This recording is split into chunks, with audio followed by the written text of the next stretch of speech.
economy. So clear to me, the way we're living is a big mistake. The way we're living is a big mistake.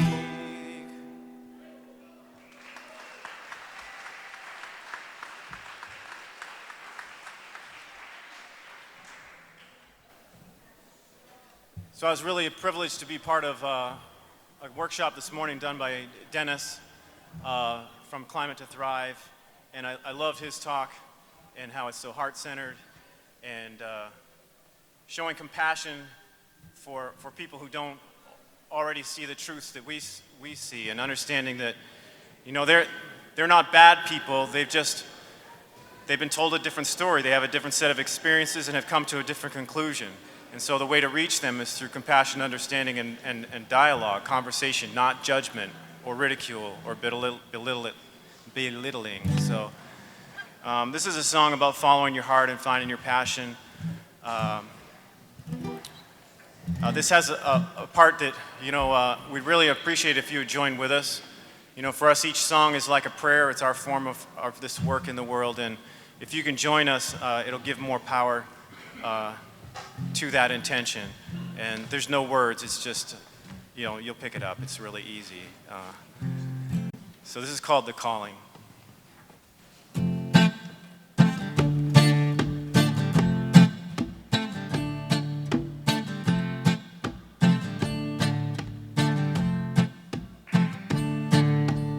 Open up your heart to the feeling of a world that's falling apart.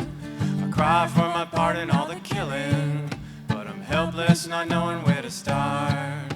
I'm helpless, not knowing where to start.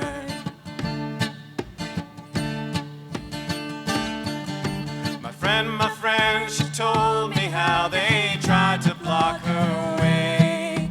She broke down all the barriers they put up in her way. She knows they'll keep crossing over what path may lie ahead. She'll keep on loving all the more than they can hate, and she cries, oh,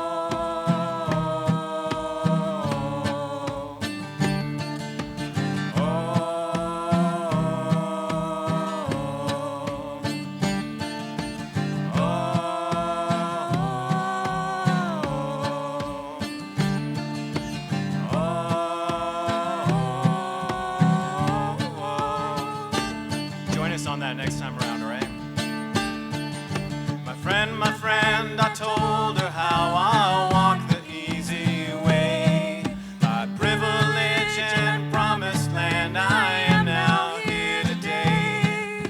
The trouble and the trying times, in truth I'd have to say, are only things with my own hands are laid in my own way. And I cry, oh, that's it.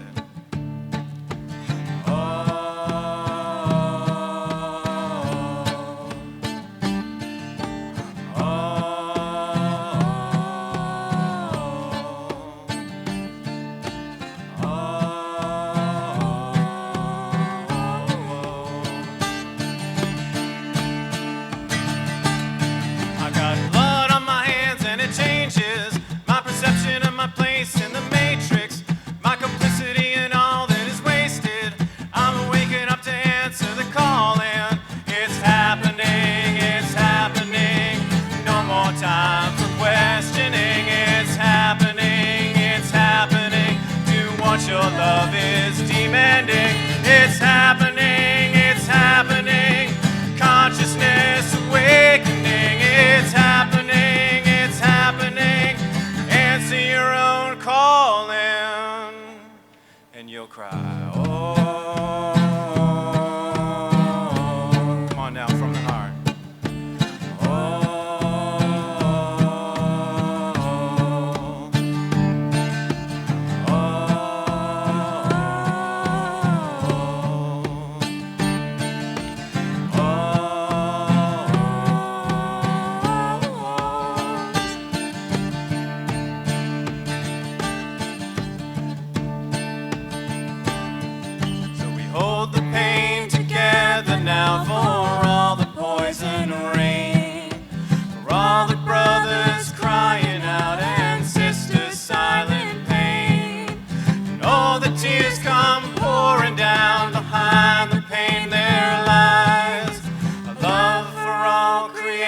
nation, that's the truth behind the lies, and we cry, oh.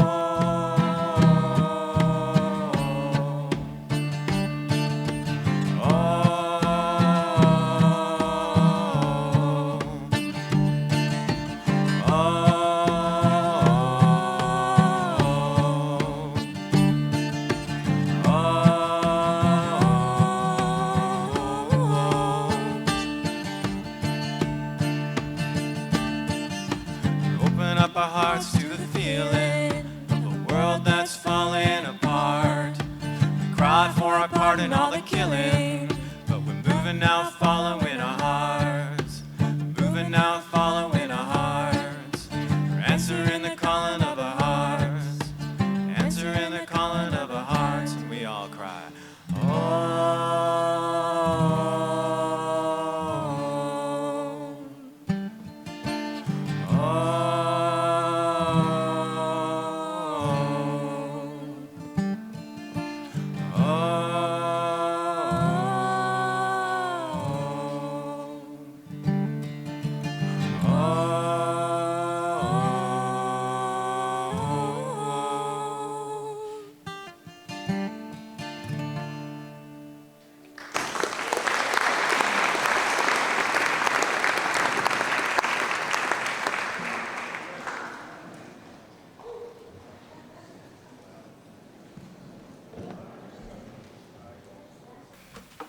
That was Sean Mercer and his daughter Maisie. Thank you very much, you guys. You're terrific. We've been doing stuff together for several years now, and they just get better and better. Thank you so much. So one thing, before I start anything else here, one thing I didn't do this morning and I want to do right now is to thank all the presenters, the workshop hosts, the people that have come, often them from some distance to give talks here. People aren't being paid big bucks to do this, and I just really think it's really wonderful that people have, everybody who's given of their time, their expertise, and their concern about these issues. So let's have a hand for all those people.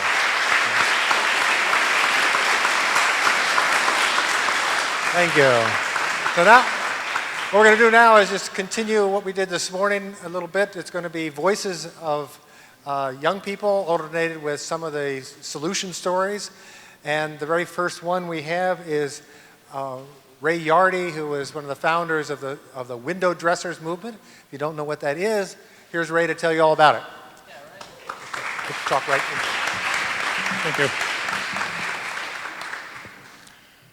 Window dressers was started by a group of guys in Rockland who wanted to insulate their church. They were quoted $20,000 to replace all the windows and said, nah, don't think that's going to work. So they worked out how to make these windows. People said, hey, these are good. Can you make me some? And that's when Window Dressers was formed in 2010. That first year, they made 185 windows. The following year, they made 1,231 windows. Last year, we made 7,600 windows.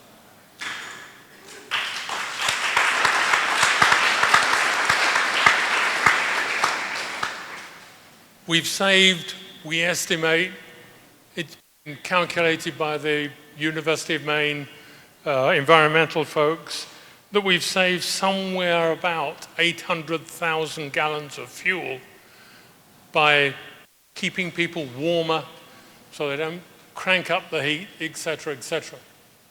Here in Blue Hill, we started under Tom Adamo's leadership in 2015.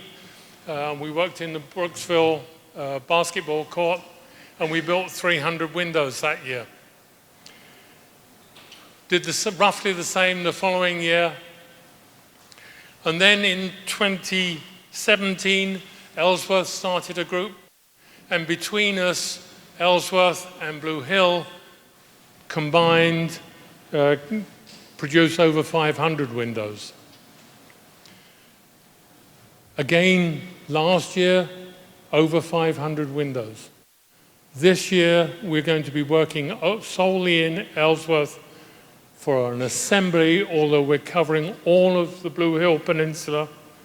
My friend Joe here is covering the Deer Isle, Stonington area, so we've got you covered. And we're aiming at 400 windows this year. A little bit of a reduction because we have to actually assemble the frames as well as cover them. So a little bit of work content different, but we will be working hard at it. I would ask you, if you're interested in Windows, to go to windowdressers.org. There's a website there, and you follow the links to the purchase and participate tabs, and then you fill in all your data, your name, address, phone number, email address, etc. And then the people in headquarters will notify the nearest local workshop. That might be on MDI, that might be on Deer Isle, that might be in Ellsworth, Blue Hill, that might be in Bangor, all across the state. There are 34 workshops this year, all across the state. And an exciting expansion is there will be 4 workshops this year in Vermont. So we're spreading our wings beyond. We're trying to help more than just the Mainers, although we love you. Thank you. Can I say something about how you subsidize? Thank you. I just want to mention one thing about this project, which is so progressive. People who can afford to buy the windows pay for the windows. Their cost subsidizes the windows for poor people. This is a wonderful program. If you, and all of you, if you know people who need windows like that, be sure to get in touch with them. It makes winter living in Maine a lot easier for a lot of people. So now, this young woman, Maisie Mercer, who was just sitting here singing and drumming, is going to talk a little bit about how this strikes her at this moment.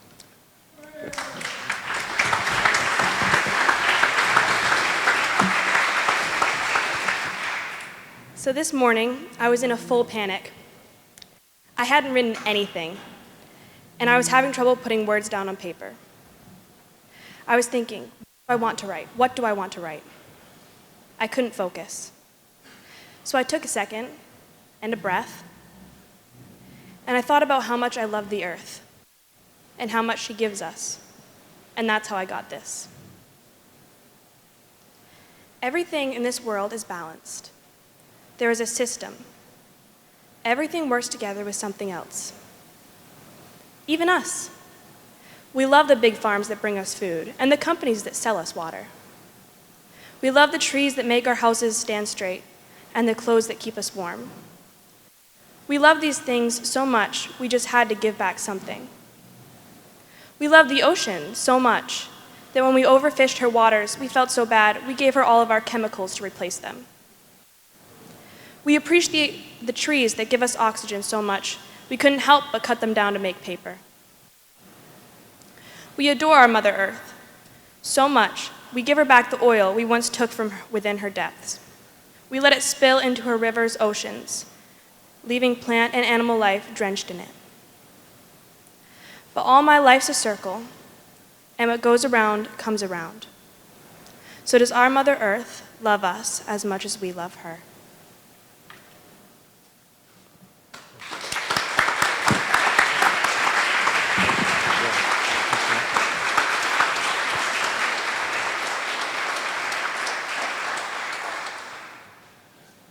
Thank you very much. We have a split keynote, I should say, between Anya Wright from COA and Chris Barnes, who recently graduated from Ithaca College, and there'll be one person speaking between them.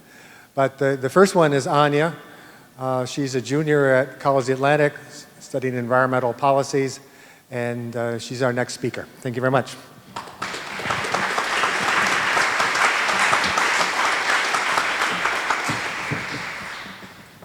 Hi, everyone.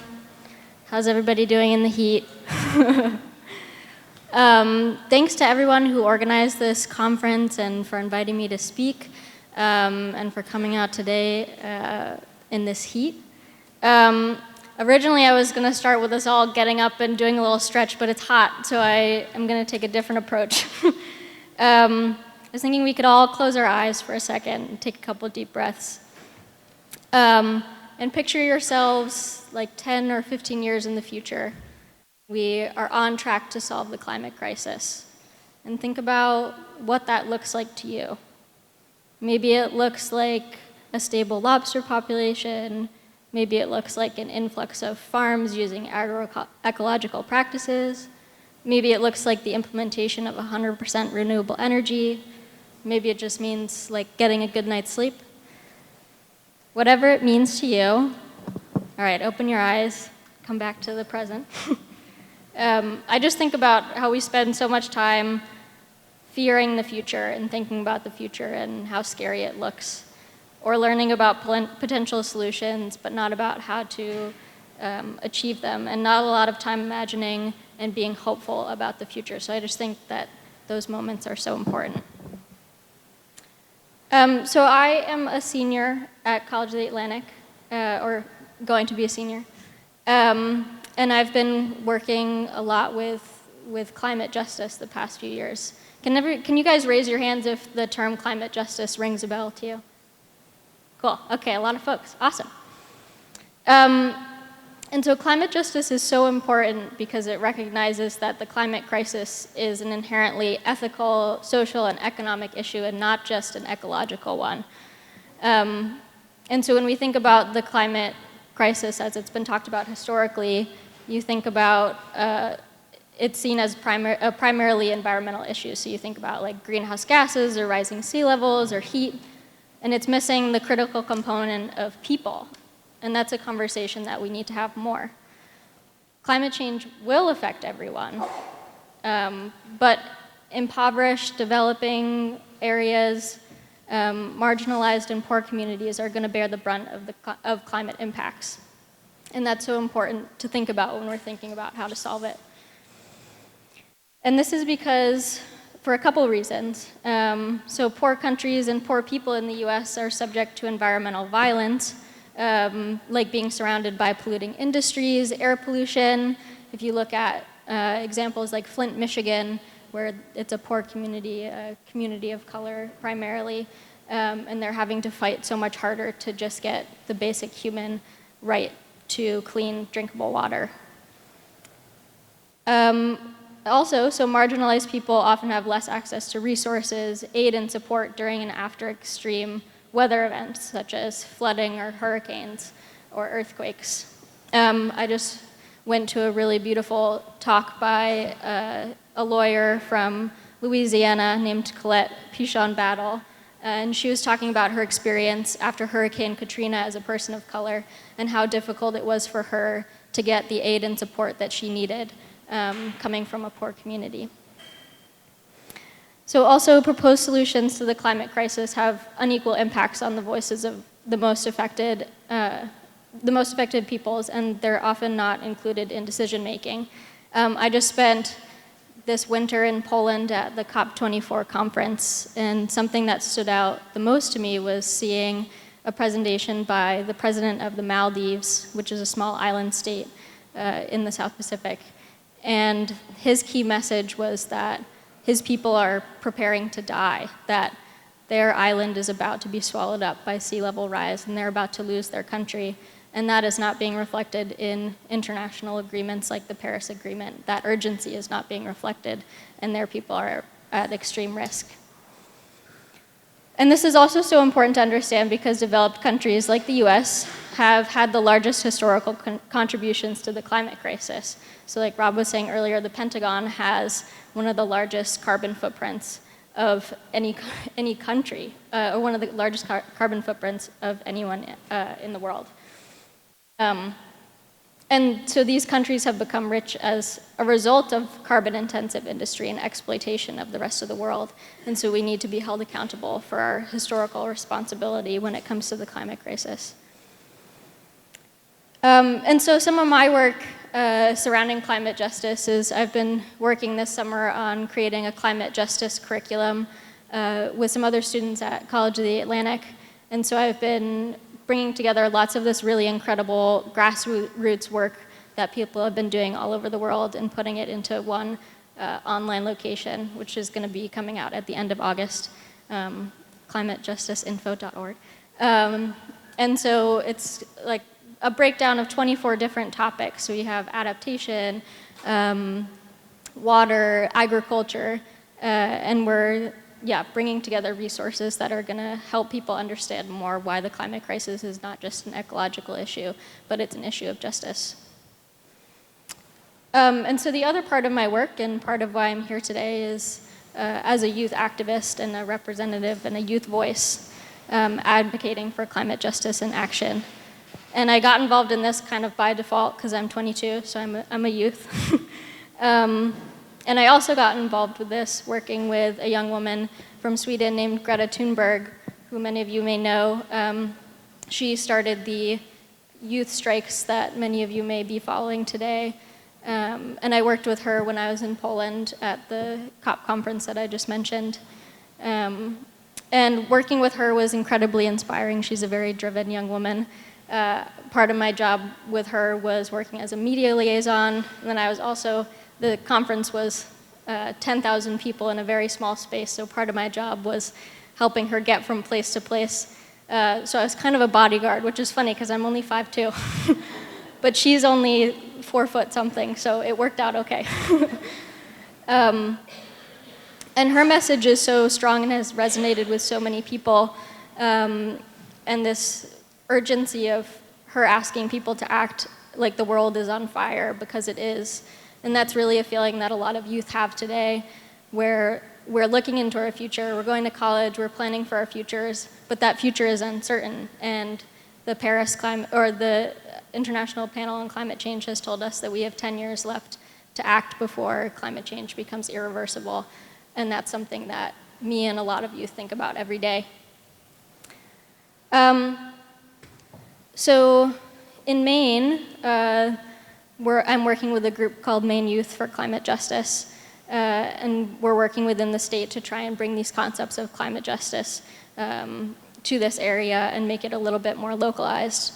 So I thought I would read to you some of our demands and things that we're asking for within the state. One thing is we're asking that people in power commit to taking necessary action to mitigate and adapt to climate change on the scale that science and justice require, that legislators in the state publicly recognize the climate crisis as an emergency that is exacerbating existing inequalities, that legislators lift up and listen to marginalized and youth voices in the decision-making process, especially where the future is concerned.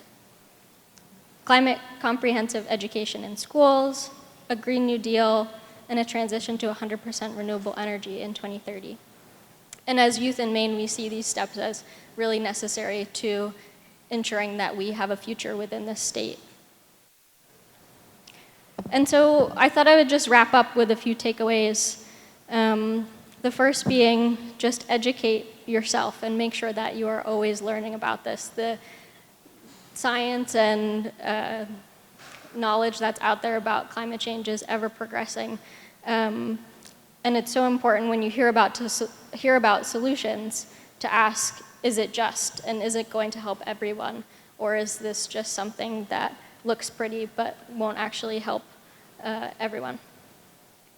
Another thing to do is look at who is in the room and who is at the table, and what can we do to make these rooms more inclusive to everyone. Again, another thing is to hold state governments accountable. Call your senators, call your representatives, make sure that they're talking about climate change and climate justice. And then the final thing is to support the youth, and and you can do that by following Maine Youth for Climate Justice, supporting youth as we strike across the state. Our next strike is going to be on September 20th, and you're all invited to join. I know there's going to be more information coming out soon. And so, yeah, I'll just leave you with that. Thank you.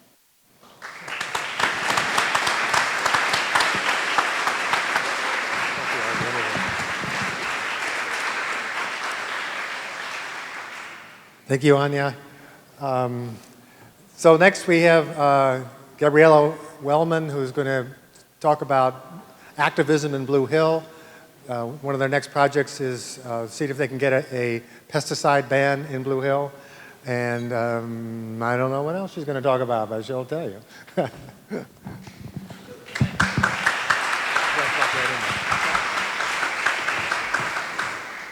Good afternoon, everyone. Can you hear me?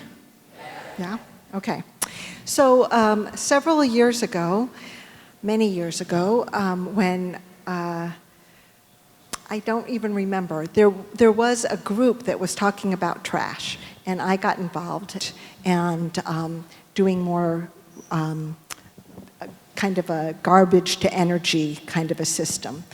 So that was the point that I put together a trash talkers email list, and Gathering was one of those people, so thank you, Tony, and a bunch of others, but you know, as all groups gather, people trickle out, and two of us were finally left, my neighbor Samantha Kurlick and I, and with the help of Jim Schatz, who was our selectman in Blue Hill for the last many years, basically helped us along in figuring out how we could be more effective in Blue Hill. So we started going to the Blue Hill Surrey transfer station meetings and kind of started working with the folks there to convince them that there might be some more optimal solution in how we're doing our garbage. And we went to single stream, single sort recycling and convinced them to do that at that point. And then in 2016. In 2017, we drafted an ordinance being, I think, the 13th or 16th town in the state to ban single-use plastic bags and polystyrene, also known as styrofoam. And our town meeting passed it 3-1 in 2017. I'm very happy to report.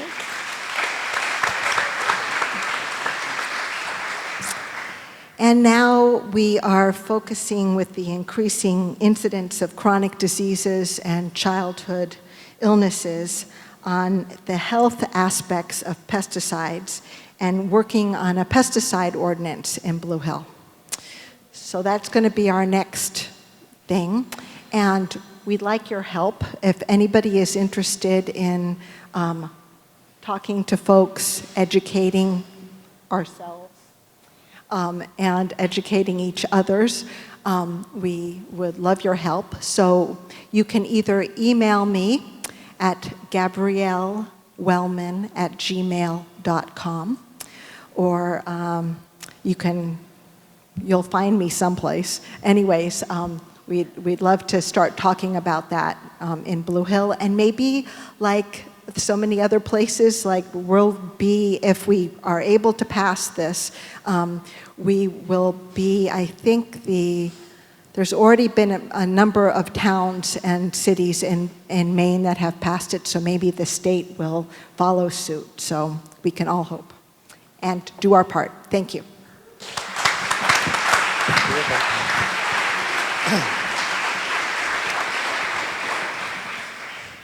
Thanks, Gabriella. What I love about that is just seeing a problem, seeing a need, and nominating oneself to be the person who takes the lead in solving the problem. Every one of us can be doing that all the time. I just want to ask a quick question. Is Alex Tully here by any chance? He's a GSA student who was signed up to speak at this time, and it looks like he's not here. He was coming from Isle of Ho. Maybe he couldn't get here. So our last speaker in this group is Chris Barnes. He recently graduated from Ithaca College in Ithaca, New York. He has been, was at Ithaca, was one of the leaders in the Sunrise Movement there and also Extinction Rebellion. He's going to be talking about those two movements plus the Green New Deal. And one of his professors was Sandra Steingraber, whose portrait is right down here, who's a visiting scholar at Ithaca College for many years now. Chris Barnes. Thank you, everybody. Before I get started, I wonder if everybody could just kind of drum on their chairs a little bit because we could get the energy up in here. All right, cool. Because there's another workshop after this, and we all got to stay attentive. There's so much more to learn. It's going to be great. So, hi, I am Chris. I'm a 22-year-old from Davis, West Virginia, of British, Swedish, Italian descent. When I saw Rob and Tony announce this conference at the Good Life Center in early June, I stood at the end and I said that I really wanted in on the organizing. Little do I know that I would get a keynote address, but I'm here and I'm proud to take it, as all young people are. And I am so thankful to the elders who have organized this, and my deepest respects and admiration go to you always and to all of the elders in the crowd tonight. Like Rob said, when I was in Ithaca, we decided to start the Sunrise Movement Hub. Marissa, Mike, Emily, Sophie, you are leaders and learners, and I was so inspired by you to pitch in and get involved.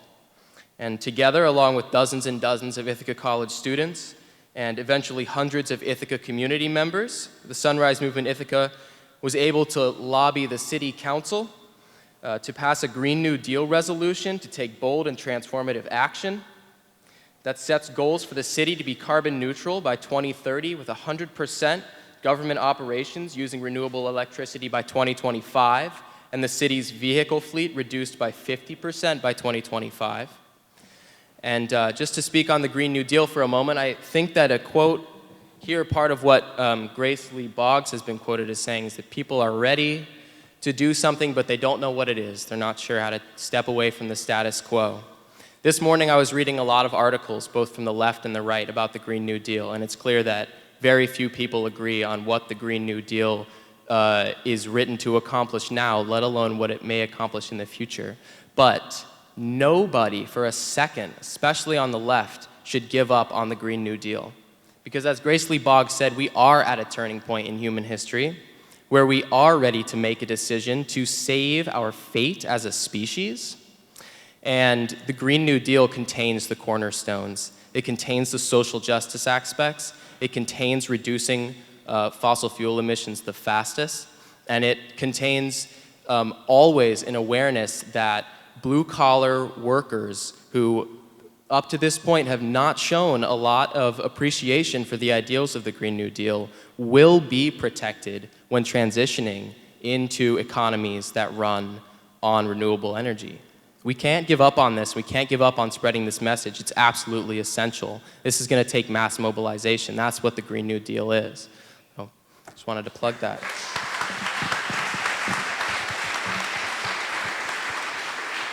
And also, I want to tack on that I spoke with someone who said that she had touched base with the Sunrise Movement before, and that it hadn't been the most productive. It was hard to stir up. Momentum. But if any young people, if anybody at all, is interested in trying to start a Sunrise Movement hub to work with city council here, I would be happy to help you. I have some experience working with the kind of chain of command there and working with people throughout the chain of command. So if you guys want to team up and start a Sunrise Movement hub and rally and protest and be active in Brooksville and Hancock County for a Green New Deal, let's talk.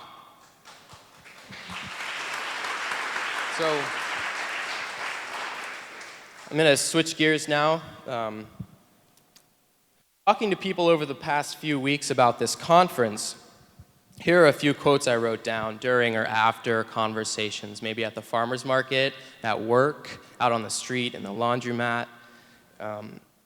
One person said, "I haven't talked a lot or heard a lot about climate change. I don't really understand it, but I would like to." That was an 18-year-old woman. Another person said, "I'm glad you'll be there at the conference, but I won't be. I don't feel that my voice is heard." Then there was one deadpan, no response, walk off. This is a hoax. Another quote, "I think of it as work on the emotional, intellectual, physical, and spiritual." And a conversation most recently at the laundromat, climate change is a problem, but the bigger problem is the poisonings, the contamination.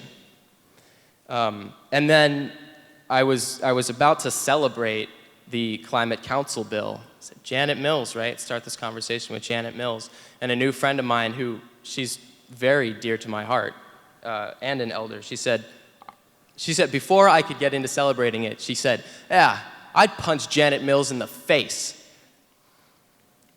So these quotes exemplify a mixed bag of opinions on climate change, and they also serve as a reminder that to some folks, this problem is not accessible. Why is that?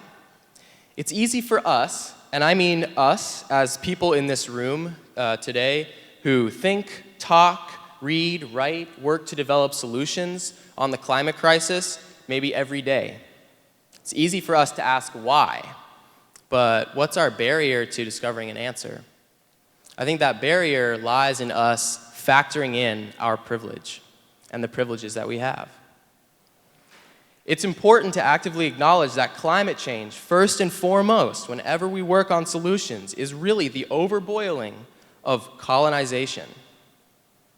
European American colonization. The fossil fuel industry is the product of colonization, and other contaminating extractive economies are as well. Patriarchy and its heterosexual demands, gross wealth inequality, they are produced actively through colonization. Stereotypes about weight, about depression, addiction, or physical disabilities are all products of colonization, products of whiteness, of white power. And what stands at risk, first and foremost, in climate change, before we think about the ecological disaster, is social stability, is social systems of reciprocity and respect. Because whether we can avert disaster or not, I mean, we've already experienced droughts, we've already experienced floods, we've already experienced tornadoes and hurricanes. And as communities, we cannot stand to be divided anymore by these overarching structures of oppression that we may have inside of us as privileged people. Because when things fall apart, we need to be there for one another.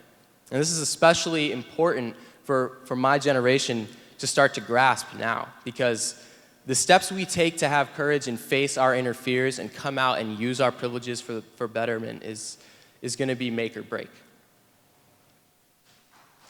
So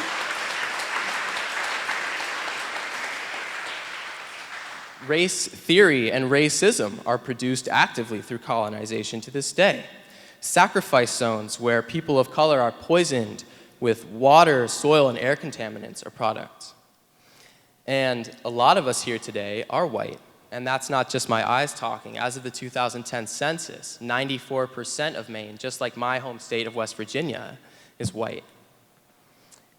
And in places where people feel very strongly that climate change needs to be addressed now through science-based climate policy, and other people in the same community feel very strongly that climate change is a hoax. But all those people to whom I'm referring, so many people in the community have white privilege to use.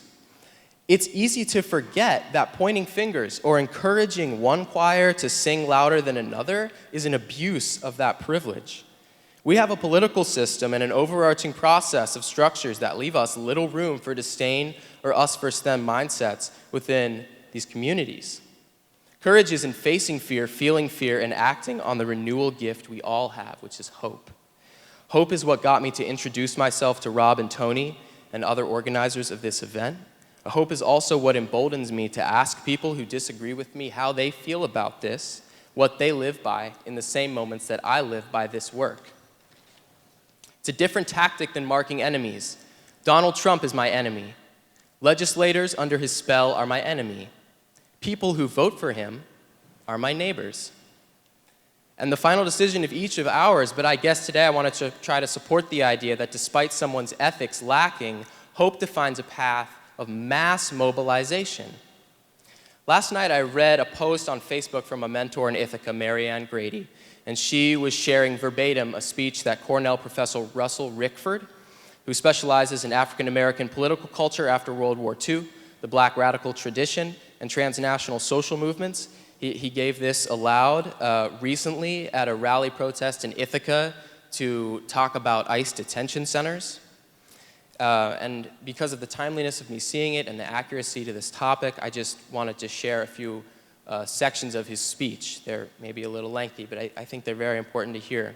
He said, "Neither party's agenda is capable right now of sustaining life on this planet in the long term.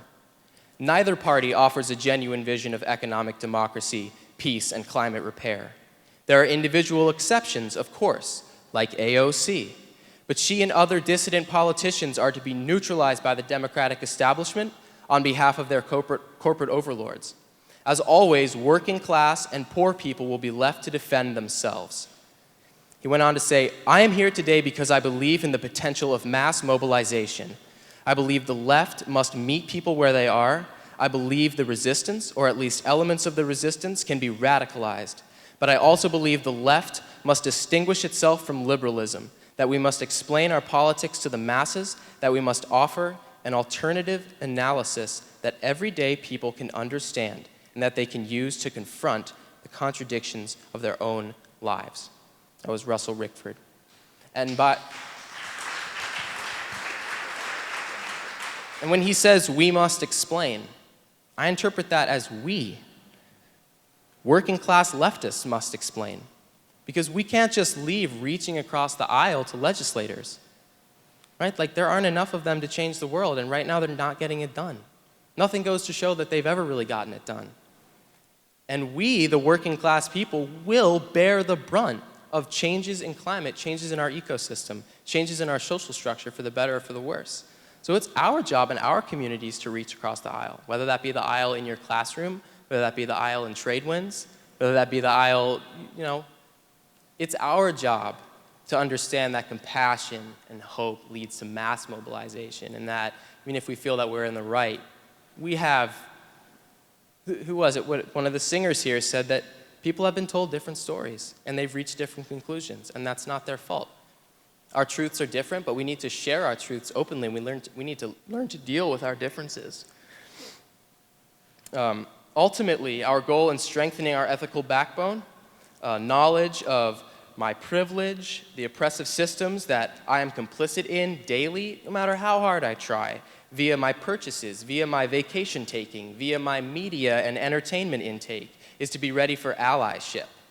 If you Google allyship, you get a great introductory lesson to its meanings and method from a group called the Anti-Oppression Network. Allyship they define as an active, consistent, arduous practice of unlearning and reevaluating in which a person in a position of privilege and power seeks to operate in solidarity with marginalized groups. And two important notes to this, that allyship is not an identity. It's a lifelong process of building relationships based on trust, consistency, and accountability with marginalized individuals and or groups of people. Betty Burke's quote right here says, "The transformation will not come from technology, it will come from relationships." Tens of millions of people working towards social justice. And allyship is not self-defined. Our work and our efforts must be recognized by the people we seek to ally ourselves with. That's important. I don't just get to raise my hand and say, I'm an ally. As a white privileged person, I have to show up for social justice, to spaces where protests are led by folks who are maligned by whiteness. I have to stand in solidarity with people of color against racism. I have to stand in solidarity with lesbian, gay, bisexual, transgender, and queer people. I have to stand in solidarity with homeless people and with poor people whose well-being and shelter are especially vulnerable to catastrophic weather events caused by climate change. Listen more than I speak. Use the presence of my body as support and safety against cruel voices or police intrusion, and make sure that I leave protests or other spaces with an idea of what to join in demanding of my legislators. If we start this now, young folks, platforms to speak truth to power will be created that will make our elders and our children very, very proud. Social systems of reciprocity, respect, and compassion come under deep stress when environmental damage unfolds. Allyship work as white people in ongoing colonization is critical to the mitigation of climate catastrophe, critical to the resilience of our species. Thank you.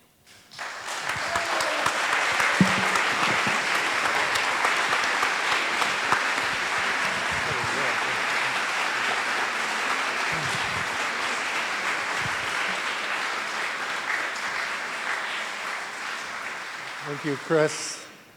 I just want to say something about what Anya and Chris both said.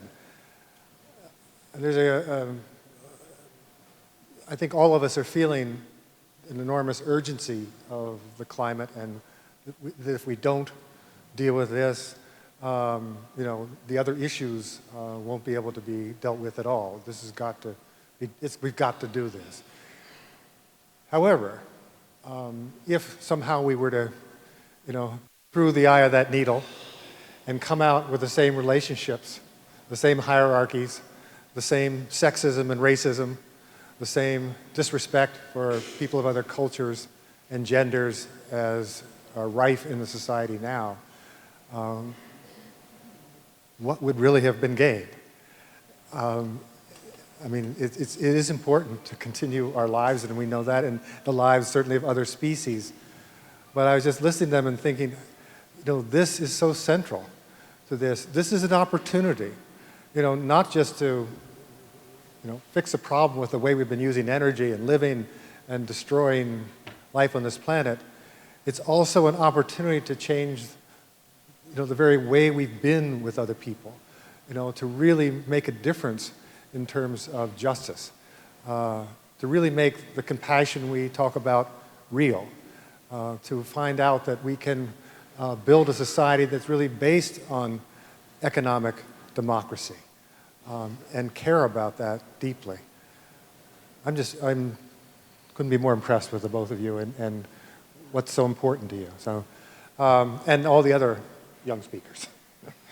So we're just a short time. I think we stopped here before to get ready for the next group of workshops.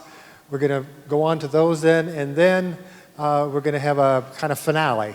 And I hope you all stay here for that. It's going to be a lot of fun. So go to the workshops. See you in a little bit.